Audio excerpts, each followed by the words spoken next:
Dino, I guess how much different is this year, this spring practice? Obviously, the guys were saying a little bit more confident, knowing that they went to a bowl game, and not only they went to one, but they won a bowl game. And do you see that confidence, the difference this year?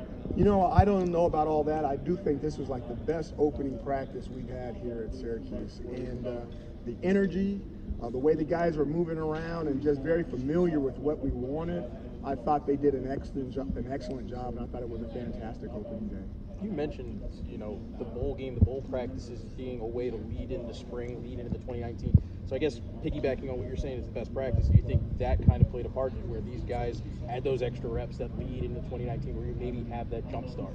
I think this is going to be a fabulous senior class. I think the culture is really cementing, and I just think that those guys they understand what it takes to be good, and they really want to have an opportunity to be consistent and not occasional. What do you try to see on day one, where obviously everybody's just getting together for the first time? What do you really try to get out of yourself and see from the players? The big thing for me on day one is not to treat it like day one. The way I see it is it's the ending of year 3 and it's the start of year 4.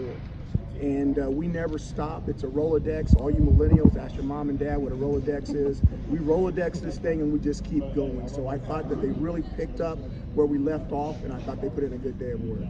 How'd some of the freshmen like Lee and Mel, especially linebacking forward, you guys a lot? Can't even remember those guys. I mean, with the other guys out in front of them moving so fast, I can't even pull out a very specific play on them right now. I'll go back and watch the tape and I'll let you know. What about Tommy who? DeVito. Tommy DeVito looked like he had an okay day. So, the proverbial next step for many is obviously maybe the hardest step for a program to make from where you guys were last year to where you're trying to go. Obviously in the conference. What would you consider to be a fair assessment of where the program is? I don't know. We're going to have to wait and see. I'll have a better indication once spring ball is over. But we got a lot of things to replace. You're only as good as your offensive and defensive line. You're only as good as the biggest guys in your program. We've got some holes we need to fill in, and we had some rough spots and some things out there today. But I thought the effort was really good. And as far as the veterans that knew what they were supposed to do, I thought they did a good job. In the offensive line, obviously you got Aaron slotted back at tackle again now. I know that was a thing last spring too. Do you think you'll see him at tackle or center or both? It goes right back to spring. All we're trying to do is build position flexibility. So based off of what happens with the rest of the guys, whoever becomes really good, if a tackle becomes really good, then we can play him at guard. If the guards come really good, then maybe we can move him out to tackle. So we're just trying to build up flexibility in the offensive line. What kind of goes into that, Coach, where you kind of look at guys and say maybe we might try this person at a different position in the spring and then maybe switch them back and forth? What kind of goes into the mindset of the coaching staff where you guys try to figure that out? Our big thing is we just want to be green and growing, not red and rotten. I think we try to stay open to things. I think the more that these more positions they play, the more value they have.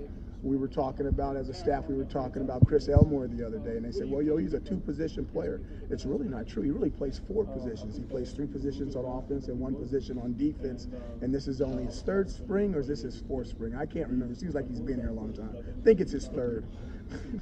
Tommy DeVito was saying he learned so much from Eric last year and the previous 2 years. Can you place a value on that, on not necessarily throwing him into the fire last year and being able to learn under somebody as great as Eric? I think there's a lot of advantage, obviously, to sit back and watch somebody. I think you see that in the pros all the time, and somebody will draft a quarterback number 1 and then put a veteran in front of him for a year or 2 so the veteran can teach him how to be a pro.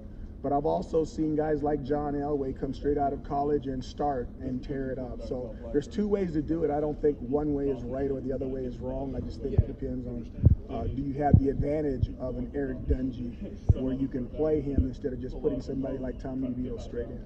We heard a lot last summer about Eric being in the offense for the 3rd year, and while he doesn't have the game reps, this is Tommy's 3rd season in the offense. How would you assess his understanding or immersion in the system and where he's at? I think there's a lot that he still has to learn as a starting quarterback. He has a lot of knowledge. I thought he looked really smoothed out there today. But I think that the tail of the tape for him is going to be where is he at when the summer is over. This spring, he's going to accelerate his growth. There's no doubt about it.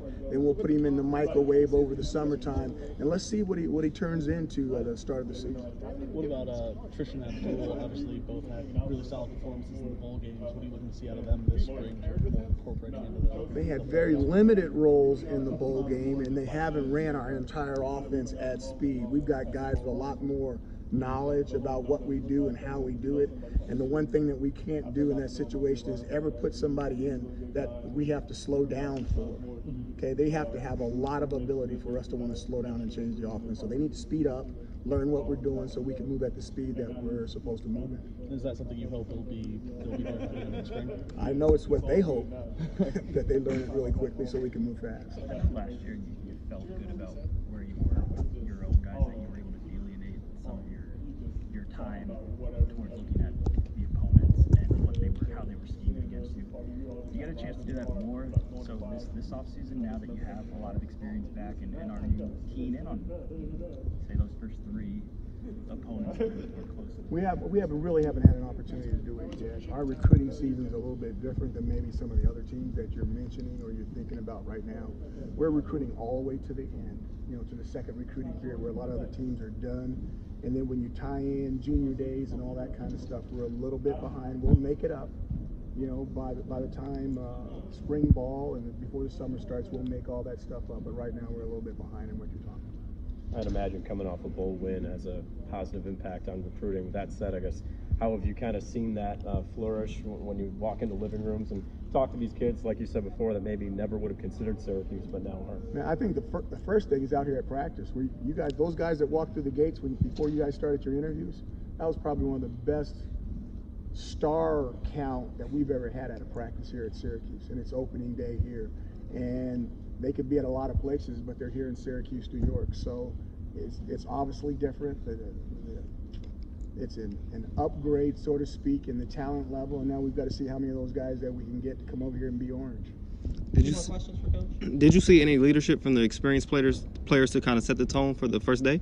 I think so, but I think a lot of that has to do with the coaches. The coaches had a lot of energy out there, and some of those guys were maybe breathing a little bit harder than they normally breathe. But I'm sure once they catch their breath by the end of the week that there'll be some fantastic leadership stories on and off the field. Any update with Antoine Cordy and his whole situation? No, right now I just want to talk about the guys that are out here, and I think that we've got enough guys out here that we have enough stories to talk about.